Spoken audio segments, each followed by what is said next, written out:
क्या खुशबू है रसगुल्लों की।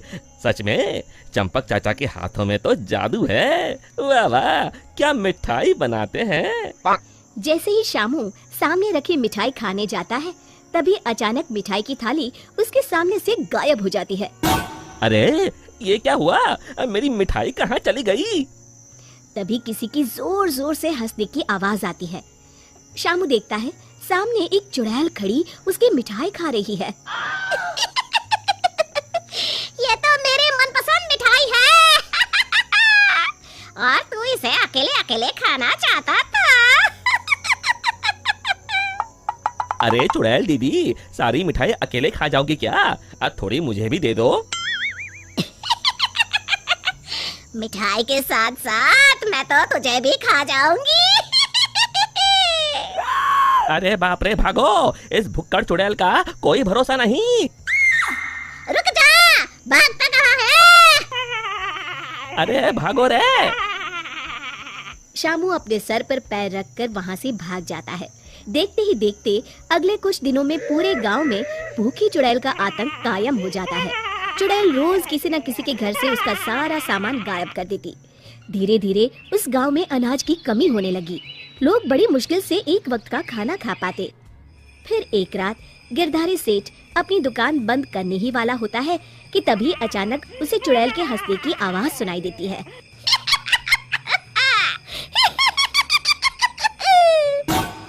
अरे मर गया रे, ये चुड़ैल कहाँ से आ गई। कहीं अनाज के साथ साथ मुझे भी ना खा जाए। जान है तो जहान है, मुझे अपनी जान बचा के यहाँ से भाग जाना चाहिए। और फिर गिरधारी वहाँ से भागकर एक पेड़ के पीछे छुप जाता है और उस चुड़ैल को देखने लगता है। तभी चुड़ैल गिरधारी की दुकान के सामने आ जाती है। यहाँ तो बहुत अनाज है, आज तो मजे से खाऊंगी। फिर चुड़ैल गिरधारी की दुकान का सारा अनाज अपने साथ लेकर चली जाती है। हे भगवान, ये पेटू चुड़ैल तो मेरा सारा गोदाम खाली करके चली गई। अगली सुबह शामू गिरधारी सेठ की दुकान में अनाज खरीदने आता है। कैसे हो गिरधारी चाचा, मुझे थोड़ा अनाज खरीदना है, यही दाल चावल वगैरह। गिरधारी उदास होकर कहता है, अरे शामू, अब क्या बताऊं, कल रात वो भुक्कड़ चुड़ैल मेरे गोदाम से सारा अनाज उठा कर ले गई। अब तुम लोगों को बेचने के लिए मेरे पास बिल्कुल अनाज नहीं है। तभी वहाँ चंपक हलवाई के साथ साथ और भी गांव वाले आ जाते हैं। अरे गिरधारी भाई, क्या बताऊं, कल रात वो चुड़ैल मेरी दुकान पर आकर मेरी सारी मिठाई ले गई। चुड़ैल की तो ऐश है, कितनी मिठाई खा रही है। हे भगवान, कितने दिन बीत गए, मुझे तो मिठाई का एक टुकड़ा भी नसीब नहीं हुआ। मैं तो कहता हूँ इस चुड़ैल को सबक सिखाने के लिए हमें ही कुछ करना पड़ेगा। तभी चंपक कहता है, अरे भाई, तुम बिल्कुल ठीक कहते हो, मैं तो इस चुड़ैल से तंग आ गया हूँ। कल उस चुड़ैल के डर से मैं तो रात भर अपने घर नहीं गया। अरे भाई, इस तरह डरने से काम नहीं चलेगा, हमें मिलकर कोई ऐसा तरीका निकालना होगा कि उस चुड़ैल से हमेशा के लिए मुक्ति मिल जाए।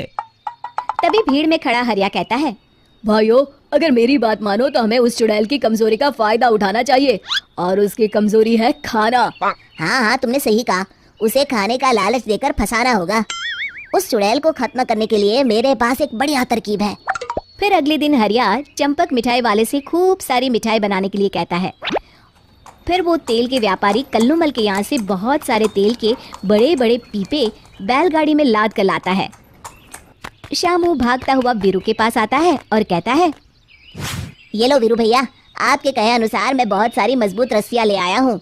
गिरधारी चाचा, हमारे गांव के चौराहे के पास जो सूखा कुआं है, हम उसमें तेल भर देंगे और फिर उसके ऊपर बहुत सारी मिठाई कुछ पीपों में भरकर रस्सी से बांधकर कुएं के अंदर लटका देंगे। मिठाई का लालच चुड़ैल को कुएं के अंदर जाने के लिए मजबूर कर देगा, और फिर जैसे ही चुड़ैल कुएं के अंदर जाएगी, हम सब कुएं के अंदर तेल में जलती हुई मशाल फेंक के उसमें आग लगा देंगे, और फिर वो चुड़ैल उस आग में जल के खत्म हो जाएगी। फिर उसी शाम सभी गांव वाले बिल्कुल वैसा ही करते हैं, और फिर जलती हुई मशाल लेकर सब पेड़ के पीछे छिप जाते हैं। इतनी सारी मिठाई की खुशबू चुड़ैल को उस कुएं के पास खींच लाती है। इतनी अच्छी मिठाई की खुशबू कहाँ से आ रही है? तभी उसकी नजर कुएं के अंदर लटक रहे मिठाई के बड़े बड़े पीपों पर पड़ती है। अरे वाह, इतनी सारी मिठाई! आज तो खूब चटकारे लेकर मिठाई खाऊंगी। अरे वाह चंपक चाचा, तुम्हारी मिठाइयों ने तो अपना काम कर दिया। चुड़ैल उन्हें खाने के लिए उतावली हुई जा रही है। सच में तुम्हारे हाथों में तो जादू है। कोई कुछ नहीं बोलेगा, सब चुप रहो। उस चुड़ैल को जरा सा भी शक नहीं होना चाहिए। अब देर किस बात की? जल्दी से कुएं के अंदर जाके सारी मिठाई चट कर जाती हूँ। इतना कहकर चुड़ैल कुएं के अंदर चली जाती है। तभी मौका पाकर सभी गांव वाले कुएं के पास आते हैं और तेल डाल के जलती हुई मशाले कुएं के अंदर फेंक देते हैं।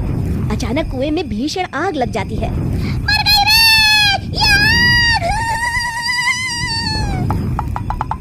चुड़ैल ऊपर देखती है, उसे सभी गांव वाले दिखाई देते हैं। मेरे साथ धोखा! मर गई! और इस तरह गांव वालों ने अपनी सूझबूझ से उस चुड़ैल का अंत किया। शिक्षा, केवल बुद्धिमानी से ही हम हर जंग को जीत सकते हैं। यमुना नदी के किनारे एक गांव था, रतनपुर। उस गांव में एक चुड़ैल का साया था। वो चुड़ैल बहुत ही अजीब थी। एक दिन, मुनिया के बापू, जल्दी अंदर आइए। सुरेश अभी नींद में था, चिल्लाकर बोला, क्या हुआ? गला क्यों फाड़ रही हो? ये देखो। अरे, ये कैसे हुआ? मुनिया, क्या हुआ बेटा? उससे क्या पूछ रहे हैं? बेचारी तभी से डरी सहमी हुई है। लेकिन ये तो कोई गंभीर बीमारी लगती है। हाँ, देखो तो, बेचारी की चुटिया ही काट ली किसी ने। राम राम। लेकिन एक भी बाल आसपास नहीं दिख रहा। हाँ, ये हुआ क्या समझ में ही नहीं आ रहा। ऐसे ही 2-4 दिन मुनिया को देखने और सांत्वना देने वाले भी आए। अब कुछ शांति हुई ही थी कि एक दिन क्या हुआ रामू, तू हंस क्यों रहा है? अरे काका, वो के बच्चे, कुछ बता भी। रूपा काकी की चुटिया कट गई है। हाँ, और मुन्नी भी। अच्छा, पर काहे? आप भी पूछ लो। चल कर देखता हूँ। क्या हुआ मुन्नी? ये क्या हल्ला मचा हुआ है? तभी मुन्नी बाहर आती है। ये का सुन रहा हूँ? कैसे हुआ सब? अरे क्या बताएं चच्चा, रात में रोज की तरह खा पी के सोए और सुबह देखे तो अरे राम राम। पहले तो मुझे लगा कोई बीमारी है, लेकिन ये तो लगता है पक्का किसी डायन या चुड़ैल का काम है। अब तो रतनपुर में ये औरतों की चोटी काटे जाने वाली खबरें आम हो गई। अगले ही दिन,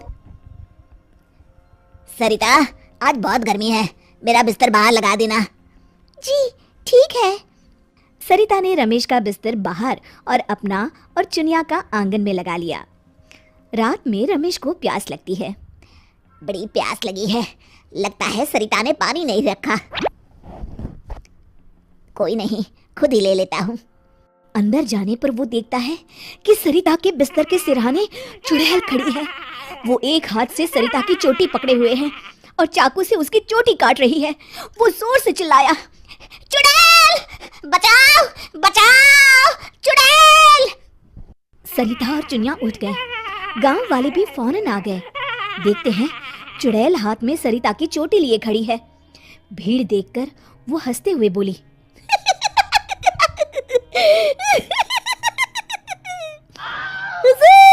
आते आते बहुत देर कर दी।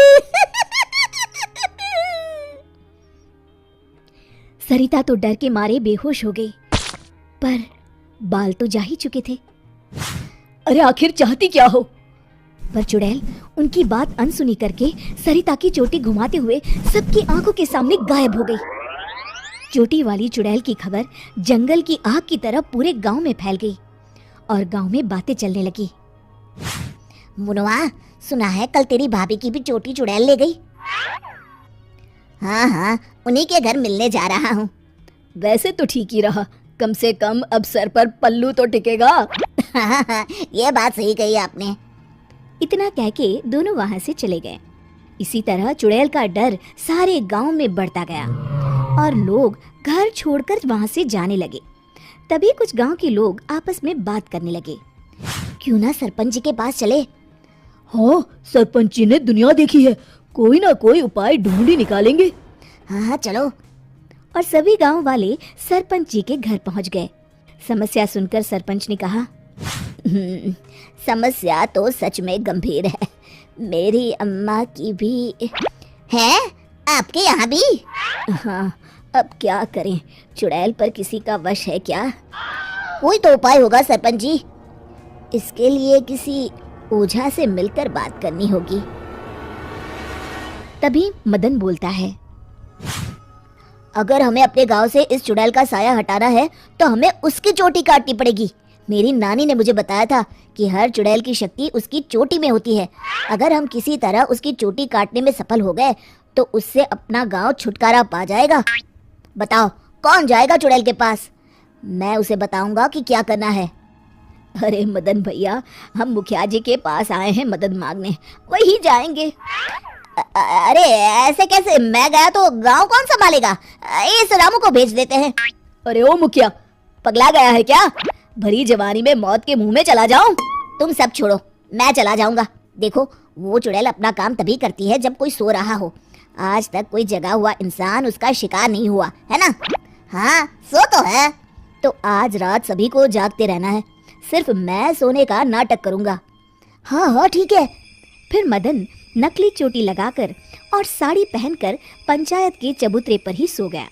रात के 12 बजे चुड़ैल वहां आई। आज पूरे गांव में घुमाई, कोई सोया ही नहीं। तभी उसकी नजर चौक पर सोए मदन पर पड़ी। ये औरत यहाँ क्यों सोई है? लगता है घर में झगड़ा हुआ होगा। खैर मुझे क्या, मुझे तो बाल चाहिए। चुड़ैल ने चोटी काटने के लिए जैसे ही चोटी पकड़ी, वो निकलकर उसके हाथ में आ गई। इसके लिए वो तैयार नहीं थी, इसलिए 2 पल के लिए वो कभी चोटी तो कभी चाकू को देखने लगी। इसी समय का फायदा उठाकर मदन ने उसकी चोटी काट ली। पहले तो वो डर गई, फिर भी हिम्मत करके बोली, कौन है तू? बता कौन है तू, नहीं तो मैं तुझे खा जाऊंगी। तेरी चोटी मेरे पास है, तू मेरा कुछ नहीं बिगाड़ सकती। मदन उसकी चोटी दिखाते हुए हंसता है। मेरी चोटी दे दे, दे दे मेरी चोटी, मेरी चोटी दे दे। चीखते हुए मदन की तरफ बढ़ी। हाँ, अगर एक कदम भी आगे बढ़ाया तो मैं अभी इसे जला दूंगा। नहीं नहीं, ऐसा मत करना। नहीं करूंगा, पर एक शर्त पर। हाँ, मुझे तुम्हारी सब शर्तें मंजूर है, बस ये चोटी दे दो। अभी नहीं, पहले ये बताओ तुम इन बालों का क्या करती हो? मैं इन्हें एक कुएं में डाल रही हूँ, उसे भरने के लिए। वो क्यों? जब वो कुआं भर जाएगा तो मैं सबसे शक्तिशाली हो जाऊंगी। चलो वो कुआं मुझे दिखाओ, वहीं तुम्हें तुम्हारी चोटी दे दूंगा। चलो ये चोटी मुझे दे दो, इसकी मदद से हम जल्दी पहुंचेंगे। नहीं नहीं, मुझे जल्दी नहीं, पैदल ही चलते हैं। वो मदन को लेकर चलने लगी और गांव वाले भी जलती हुई मशालें लेकर उसके पीछे पीछे आ गए। सब उसकी गुफा तक पहुंच गए, जहां कुएं के अंदर उसने बाल जमा कर रखे थे। आधा कुआं तो भर गया है। देखो, दिखा दिया ना, अब जल्दी से मेरी चोटी दे दो। हाँ हाँ क्यों नहीं, ये लो। कहते हुए मदन ने उसकी चोटी भी कुएं में फेंक दी। अरे बेवकूफ, ये क्या किया? अब मैं इतने बालों में से अपनी चोटी कैसे ढूंढूंगी? वो देखो, बीच में पड़ी है। चुड़ैल कुएं में जाकर अपनी चोटी ढूंढने लगी। उसके कुएं में उतरते ही गांव वालों ने अपनी अपनी मशालें कुएं में फेंक दी। वो धू धू करके जलने लगा। अरे बचाओ रे कोई, मैं सबके बाल वापस कर दूंगी, बचाओ। साथ ही वो चुड़ैल भी जलकर भस्म हो गई। शिक्षा, अगर मिलजुल कर किसी समस्या का हल ढूंढा जाए तो समस्या अवश्य दूर हो जाती है। दोस्तों, हमें उम्मीद है कि आपको हमारी ये कहानी पसंद आई होगी। कृपया हमारे चैनल को सब्सक्राइब करें और सभी अपडेट्स के लिए बेल आइकन जरूर दबाएं। और हाँ, वीडियो लाइक और शेयर करना मत भूलिएगा। Bye bye.